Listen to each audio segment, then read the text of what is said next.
Chapter 4 Red and Her Grandmother. I lay on the ground, still as a dead chicken, and looked up at Red. Pixies don't attack like that unless your pockets are full of gold, said Red.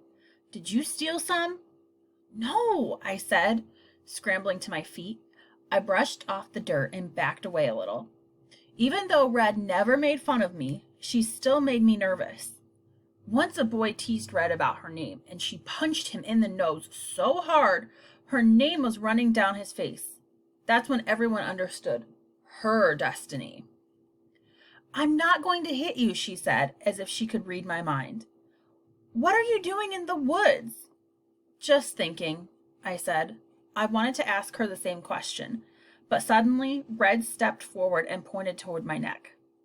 They bit you, she said with a suspicious glare. Pixies don't bug you unless you're near gold. They definitely don't bite you unless you have gold. Lots of it. Suddenly, I became aware of the throbbing pain all over me. 4 of my fingers looked like sausages. A big lump was growing out of my arm, and my shirt collar tightened around my swelling neck. Red was right. I'd never known a pixie to bite unless you were holding a big chunk of gold, but I didn't have any. I turned out my pockets and held out my hands to show Red. How did you get rid of the pixies? I asked. She held up her fists and dropped them in the dirt in them. Pixies hate to be dirty. They like to stay shiny. I would keep a pot of dirt by my bed and by the fireplace. With the way they just attacked me, maybe I would carry a bag of dirt with me everywhere.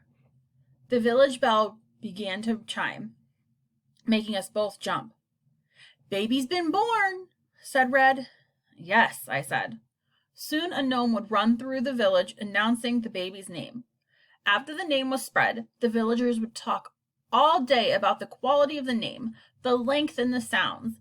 They discussed what kind of destiny the name would bestow upon the child. I hate that bell, said Red. Me too. I hate gnomes. Me too. In my head, I'd always imagined the bell ringing and the gnomes shouting, Rump, Rump, the new boy's name is Rump. I wondered if Red had those same thoughts about her name. Even though it wasn't embarrassing, it made her different. Maybe we were both lonely because of our names. Why do we just name babies? I asked suddenly. What do you mean? Why don't we give a name to the mountains or the kingdom or roads or names or even the woods? Red looked at me funny. Those things don't need names, she said. Everybody knows that.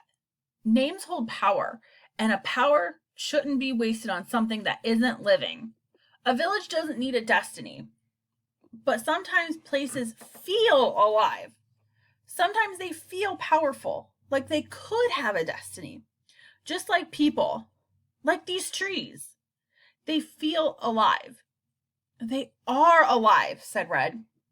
But that doesn't mean they need a name. They don't have a destiny like we do. Well, what about the village? Wouldn't it be nice to give our village a good name, like Asteria or Ochenloff? That way, if you wanted to go on an adventure, you could say, I'm living Asteria at last. Or if you were coming home, you could say, Ochenloff, my home. It would be like a greeting, a long-lost friend, instead of a mountain full of metal or just dirt. And maybe it would have a destiny then. That's the craziest thing I ever heard, said Red, but she was also smiling. We heard the gnomes in the distance, shouting something in their gravely ill little voices. Finally, a gnome ran right past us. Furball! The name of the new daughter is Furball. Furball! Red and I stared at each other. Then we burst out laughing. We laughed and curled over our stomachs. We laughed until the tears were streaming from our eyes. But then something appeared from the darkness of the trees and loomed over Red. I stopped laughing. Red still giggled until a thin, knobby hand touched her shoulder. Red looked up and squealed. Granny! She looked around nervously, as if to see who else was watching. What are you doing here? I'll go where I please, girl. Her voice was remarkably steady, even though she looked ancient. Her cheeks sagged past her jaw, and she was hunched over on a gnarled stick that shook under her hand. But hold your butt. What's so hilarious? Nothing, said Red. She nudged me while keeping wide eyes on Granny. Nothing at all, my voice squeaked. Red's Granny squinted at me. You're Elizabeth's boy. I'm her grandson. Well, how is she? A crabby old wretch still? No doubt. Yes, ma'am. No, ma'am, she's fine. You're the only one with half your name. I shuffled my feet and glanced at Red. Oh, stop your worry, prancing. Red already knows. She won't tell. How did they know? Gran had told me to never tell anyone that Rump wasn't my whole name.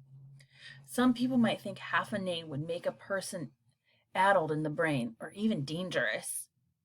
Red's Granny leaned down close to me. She had a strong but unpleasant smell, like fresh things that grow in the earth.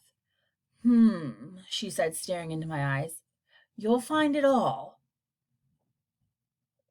What all? Your name. All of it. I will?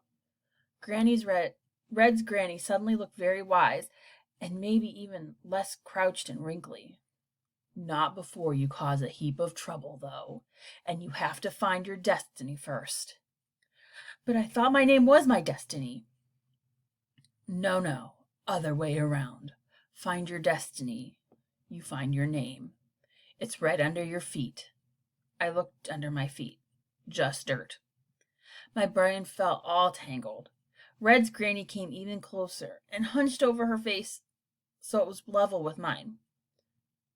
It felt like she was looking through me and around me and beyond me all at once. One more thing. She pointed her gnarled finger at me. Watch your step. What step? The old woman ignored my question and looked between Red and me. And just what were you two hee-hawing about? Nothing, Red and I insisted for the second time. Oh, it's nothing. That new baby's name is funny to you, isn't it? Well, I wouldn't think of either of you have the right to laugh at such a name. We don't have more right than anyone? I asked. Ouch! Red dug her heel into my foot, but her granny's mouth twitched into a half a smile.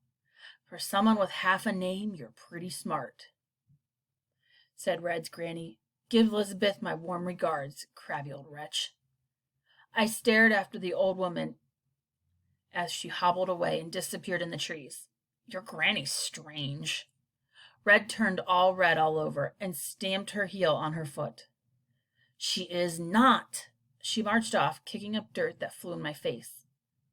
At last I was safe from another pixie attack.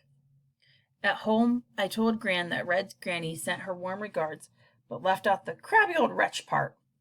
Humph, said Granny. Crabby old wretch. Maybe all old women think that about each other. I lay awake that night for a long time. The old woman's words kept poking at my brain, refusing to let me sleep. She said I would find all of my name. How? I forgot to ask her how. Then she said I would cause a lot of trouble. How? She also told me to watch my step. Well, that was probably just general advice. I was always tripping. But the words that kept running through my mind over and over were, find your destiny, find your name. Where? Where was it? For some reason, I just kept looking at the spinning wheel. It sat in a shaft of moonlight, still just biding its time, just waiting for me to spin.